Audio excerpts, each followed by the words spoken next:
Hazara university Mansehra کے department of English language and literature کے طالب علم جنید شرازی ہمت اور حوصلے کی زندہ مثال ہے، جو بچپن میں کرنٹ لگنے سے اپنے دونوں ہاتھ کو بیٹے مگر اپنی معذوری کو کمزوری نہیں بننے دیا۔ یہ واقعہ 2005 میں پیش آیا اور اس وقت میری عمر تھی 5 سال۔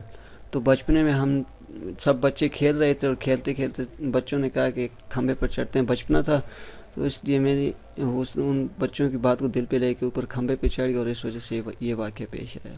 کہتے ہیں کہ تعلیم اور مطالعہ سے بے حد محبت ہے اور مستقبل میں لیکچرر بن کر ملک و قوم کی خدمت کرنا چاہتا ہوں۔ پہلے تو میرا پڑھنا شوق تھا اور کرتے کرتے جب میں نے 12ویں کلاس پاس کی تو اس کے بعد میرا شوق انگلش لٹریچر کا تھا۔ پھر میں نے اس کے بعد انگلش لٹریچر میں داخلہ لیا اور کرتے اب میرا 3rd سیمسٹر انگلش لٹریچر میں، اور میں انشاءاللہ BS کر کے اس کے بعد MS کا ارادہ اور پھر انشاءاللہ کسی جاب وغیرہ ٹیچنگ یا لیکچرر جو بھی ہو۔